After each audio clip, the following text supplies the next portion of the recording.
Student, happy Dhanteras to all of you. सर्वांना धनतेरसच्या हार्दिक शुभेच्छा. तर स्टुडंट, आज आपण पाहणार आहोत आजच्या आपल्या डे 3 च्या सिरीज मध्ये स्पेलिंग पार्ट न करता सुद्धा असंख्य शब्द आपल्याला कशा पद्धतीने वाचता येणार आहेत.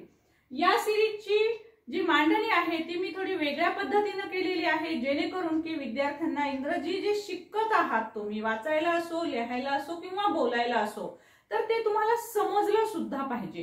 तर त्यासाठी आपण ही जी मांडणी केलेली आहे ती या पद्धतीने केलेली आहे. जसं की सुरुवात जी करणार आहे मी, तुम्हाला एक नवीन उच्चार शिकवणार आहे. तो आपण उच्चार कशा पद्धतीने करायचा हे शिकणार आहोत. त्यानंतर त्याचे स्पेलिंग कसे लिहायचे यामध्ये आपण रिटन भाग शिकणार आहोत. आणि मोठे मोठे शब्द सुद्धा कशा पद्धतीने आपण वाचू शकतो याच नियमाच्या सहाय्याने ते आपण शिकणार आहोत. आणि चौथा प्रकार आहे आजचे आपले 10 ठराविक शब्द. सो 10 शब्द आपण प्रत्येक सिरीज मध्ये घेणार आहोत, प्रत्येक डे मध्ये घेणार आहोत. आणि त्याच्या काही ट्रिक्स मी तुम्हाला सांगणार आहे, जेणेकरून ते शब्द तुम्हाला लक्षात ठेवायला सोपे जावेत. कारण घोकमपट्टीच करत बसलात तर ते समजणार नाही आहे. तर आजच्या ह्या 10 शब्दांची ट्रिक सुद्धा मी तुम्हाला लवकरच सांगणार आहे. तो व्हिडिओ शेवटपर्यंत जरूर पहा. तर पहा, आजचा आपला जो उच्चार आहे, नवीन उच्चार आपण शिकणार आहोत, तो कसा आहे बघा. इथे जर तुम्ही पाहिलं स्टुडंट्स, तर याच्यामध्ये तुम्हाला वॉवेल जे आहेत ए, ई, आय, ओ, यू, हे आपले 5 वॉवेल असतात, हे तुम्हाला माहिती आहे.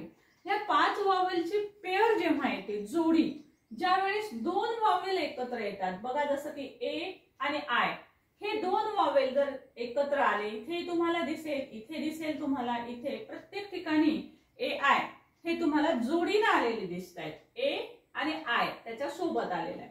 अशी पेअर जेव्हा येते तर त्यावेळेस काय करावं लागतं आपल्याला, ह्या ए चा उच्चार एच करायचा आहे. म्हणजे ए चा उच्चार हा त्याच्या नावासारखा करायचा आहे. ओके, त्याच्या नावासारखा. आपण ह्याला काय वाचतो, ए, म्हणजे ह्याचं नाव काय आहे, ए. सो याचाही उच्चार आपल्याला ए करायचा आहे. आता ए म्हणजे काय, मागील व्हिडिओत सुद्धा तुम्ही पाहिलेला आहे की ए म्हणजे मात्रा आहे ना.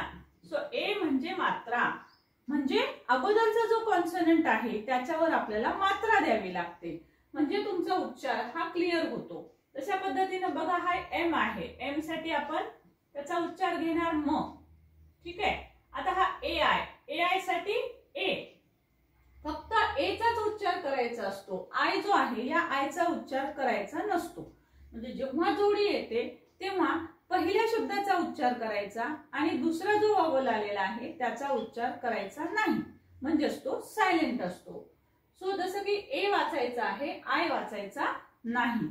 तर म्हणून आपल्याला हा ए चा उच्चार ए सारखा म्हणजे मात्रा सारखा, म्हणून मी याच्यावर एक मात्रा देणार आहे. आणि ह्या न साठी उच्चार येतो, सॉरी एन साठी उच्चार येतो न. तर आपला पूर्ण उच्चार होणार आहे शब्दाचा मे न. ओके, बेसिक पासून जे बिगिनर्स आहेत त्यांच्यासाठी हे रूल्स अत्यंत महत्वाचे आहेत. आता जसं की पहा, इथं ब्र, बी आर, ब्र, हा जोड शब्द तयार होतो. हा ब्र, ए आय साठी घ्या मात्रा, एन, एन साठी न. सो हा शब्द तयार होईल ब्रेन. हा बघा, आता इथेच सुरुवातीला ए शब्द आहे. सो ए घेणार आपण आणि ए, ए म, एम. ओके, ए ला ए घेतलेला आहे आपण आणि म, एम. आता इथे पहा, ज, जे साठी ज घेणार आपण, ए आय साठी मात्रा आणि एल साठी घेणार आपण ल, जेल. नेक्स्ट बघा कसं होईल, पी दिलेला आहे, पी साठी येईल प, ए आय साठी येणार मात्रा, एन आणि टी 2 कॉन्सोनंट जवळ आहेत. पहा, 2 कॉन्सोनंट जवळ असतील त्यावेळेस पहिला शब्द हा अर्धा लिहायचा, जसं की एन, एन साठीचा न अर्धा लिहायचा, आणि नंतरचा आहे टी, टी साठी उच्चार येतो ट, तर तो मात्र पूर्ण लिहायचा. सो अशा पद्धतीने शब्द तयार होईल पेंट.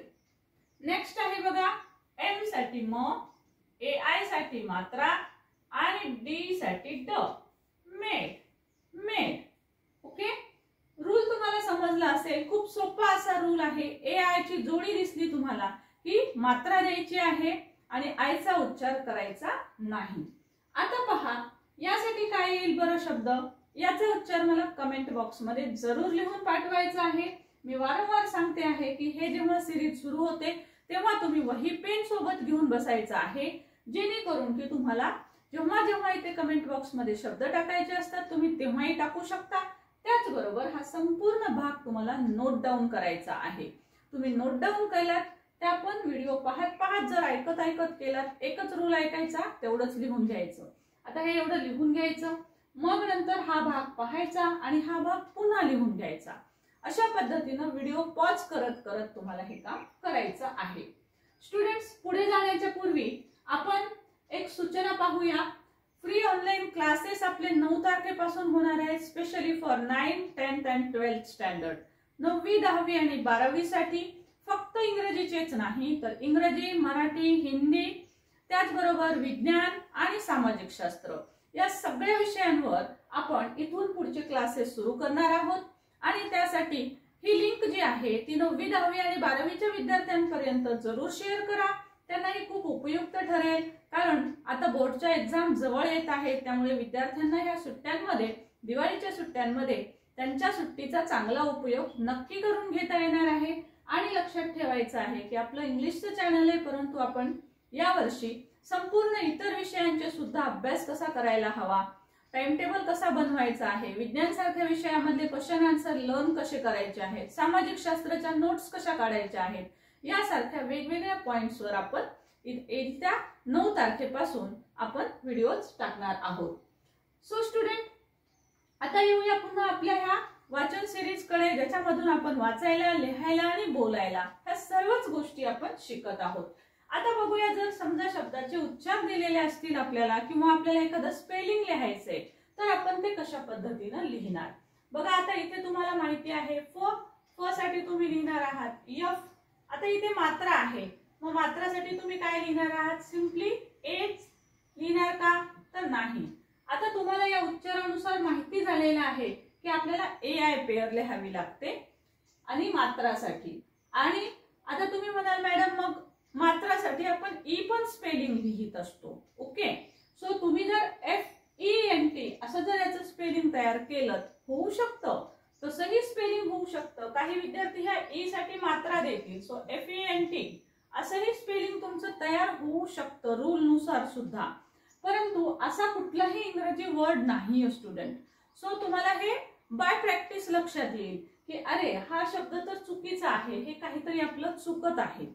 सो नंतर तुम्हाला लक्षात घ्यायचं आहे की हा शब्द जर आपला चुकत असेल किंवा तुम्हाला बाय रीडिंग म्हणा, बाय प्रॅक्टिस म्हणा तुमच्या लक्षात येईल की हा शब्द नाही, तर मग त्यावेळेस तुम्ही काय करायचंय, मात्रासाठी AI हा शब्द किंवा स्पेलिंग तुम्ही लिहायचं आहे। त्यानंतर N आणि T, फेंट, ओके। सो या पद्धतीने आपला शब्द तयार होईल, फेंट। नाउ आता आपण बघूया फेथ। सो फ साठी F, मात्रासाठी AI, थ साठी येईल TH, फेथ। क्लियर? सो पहा, याच पद्धतीने तुमच्या लक्षात येणार आहे की आपण स्पेलिंग सुद्धा सहज लिहू शकतो।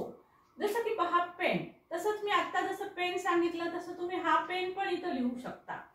सो हे डिपेंड असणार आहे की तुम्हाला कोणत्या स्वरूपाचा पेनचा शब्द पाहिजे आहे, ओके। सो PEN पेन, आता असं जर पेन लिहिलं तर हा पण शब्द तुमचा करेक्टच येणार आहे।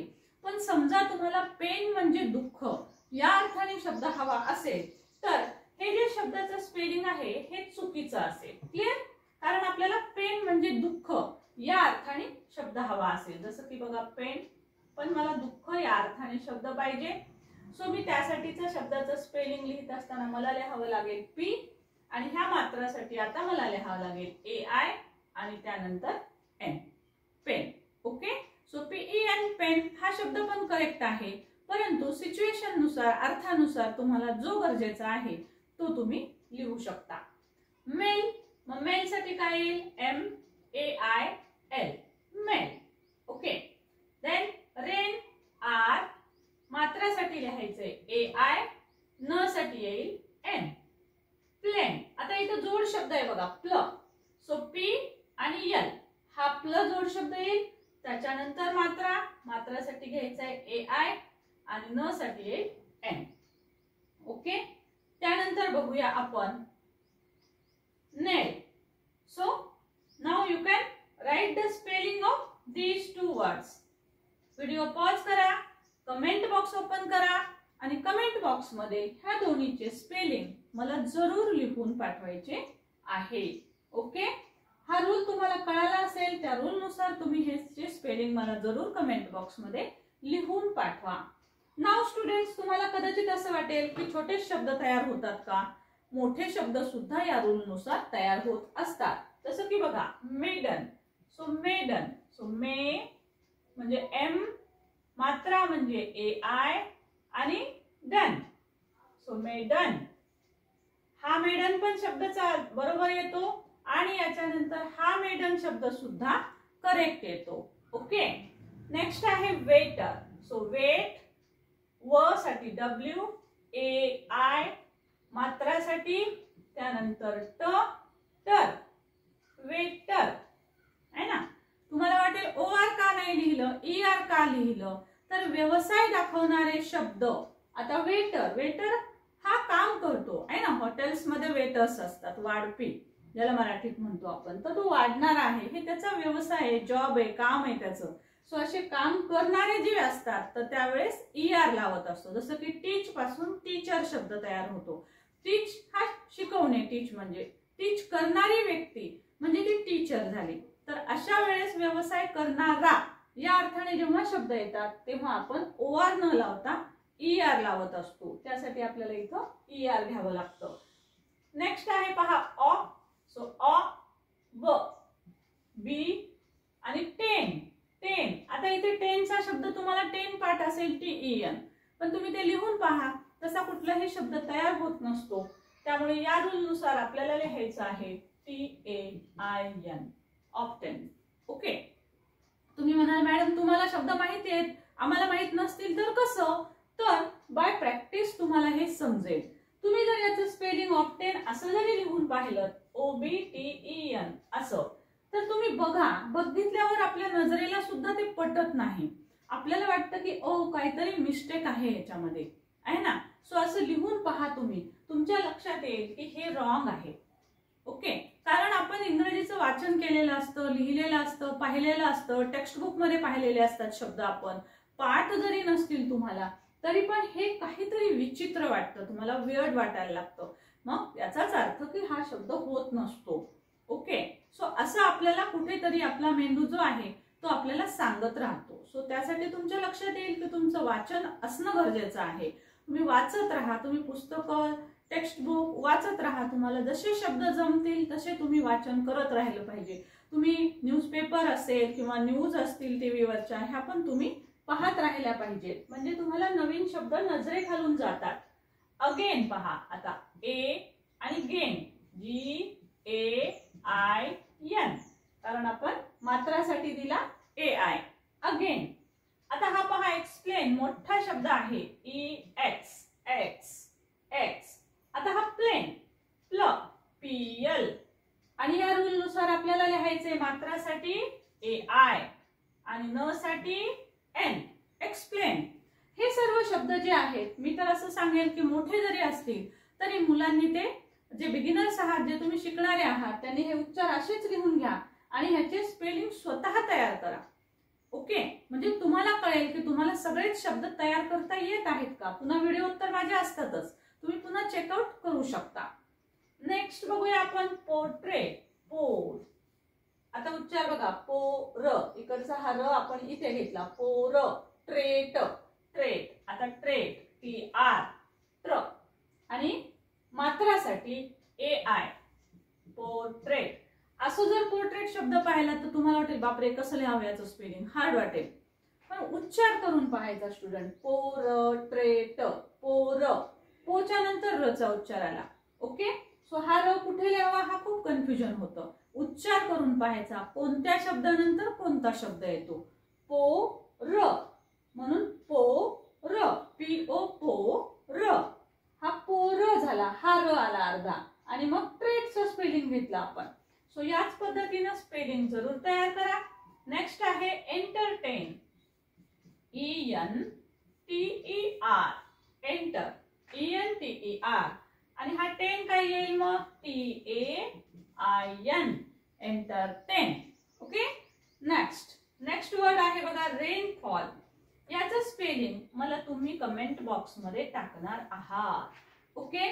सो बघा, एक, हे दोन आणि हा एक, असे 4 शब्द आहेत. व्हिडिओ पॉज करा आणि मला याचे आन्सर कमेंट बॉक्स मध्ये जरूर लिहून पाठवायचे आहे. Okay student. त्यानंतर बघूया आपण 10 आपले महत्त्वाचे शब्द. या शब्दांच्या सहाय्याने, excuse me students, sorry for disturbance. So आजचे आपले हे 10 शब्द आहेत. या 10 शब्दांचं आपल्याला पाठांतर करायचं आहे आणि समजून घेऊन पाठ करायचं आहे. सो याच पद्धतीने तुम्ही जर ते समजून घेऊन पाठ केले तर तुम्हाला निश्चितच हे शब्द समजतील.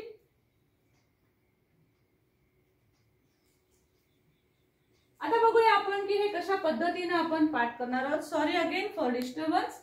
सो बघा, हे सर्व शब्द जे आहेत हे मोडल ऑक्झिलरीज आहेत. ह्या प्रत्येक शब्दाला विशिष्ट असा अर्थ असतो.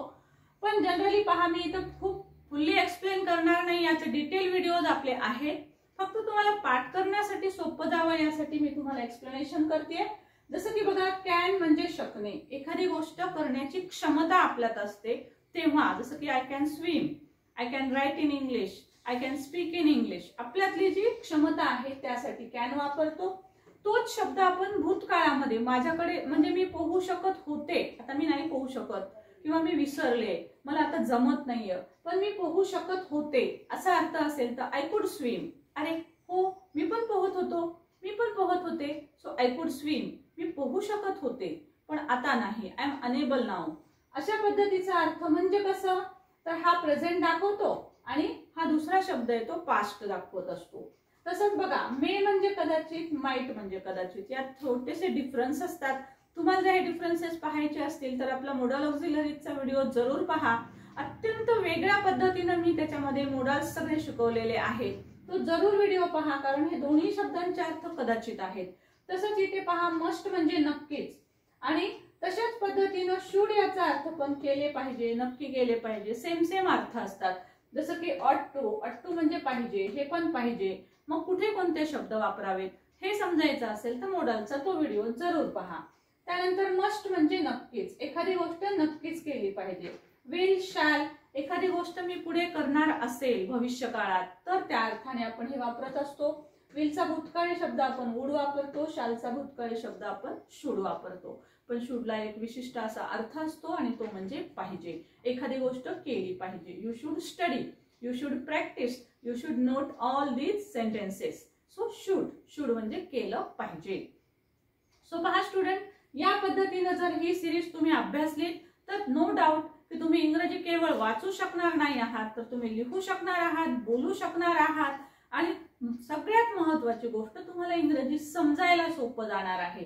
हे जे आपले दररोजचे 10 शब्द आहेत, हे 10 शब्द आपण ॲनिमेटेड शॉर्ट्सच्या मदतीनं आपण आपल्या चॅनलवर टाकत आहोत. तेव्हा ते ॲनिमेटेड आहेत, म्हणजे कार्टून आहेत. ते कार्टूनच्या सहाय्याने मी शब्द शिकवण्याचा प्रयत्न करत आहे. सो त्यासाठी तुम्ही ते सुद्धा आमच्या शॉर्ट्स जरूर पहा, ज्याच्यामधून लहान मुलांना नुसत्या शॉर्ट्स लावून दिल्या तरी पण लहान मुलं जे आहेत ते आपोआप ते ऐकून त्यांना ते शब्द आपोआप पाठ होतील. मुलांना म्हणावं लागणार नाहीये तुम्हाला की तुम्ही पाठ करा. ओके. सो जरूर शॉर्ट्स सुद्धा तुम्ही पाहायचे आहेत, जेणेकरून तुम्हाला हे असे शब्द जे आहेत ते पाठ होत राहतील आणि तुमचं इंग्रजी जे आहे हे निश्चितच तुम्हाला समजण्यायोग्य असं इंग्रजी तुम्हाला यायला लागेल. म्हणून मी सिरीज मध्ये लिहिलेलं आहे की 0 ते चांगला वाचक. नुसतं 0 पासून सुरुवात करतोय आपण, पण तुम्ही एक चांगला गुड रीडर होऊ शकणार आहात. सो व्हिडिओ पाहत राहा. आवडला तर लाईक आणि शेअर, कमेंट करायला विसरू नका. नवीन असाल तर चॅनल सबस्क्राईब करून घ्या आणि बेल आयकॉन दाबा, जेणेकरून येणारे व्हिडिओज तुम्हाला कळतील. आणि हो, आपण दररोज 2 व्हिडिओ टाकत आहोत, त्यामुळे व्हिडिओ पाहत राहा, नोटिफिकेशन कडे लक्ष द्या. Thank you so much for watching. Thank you.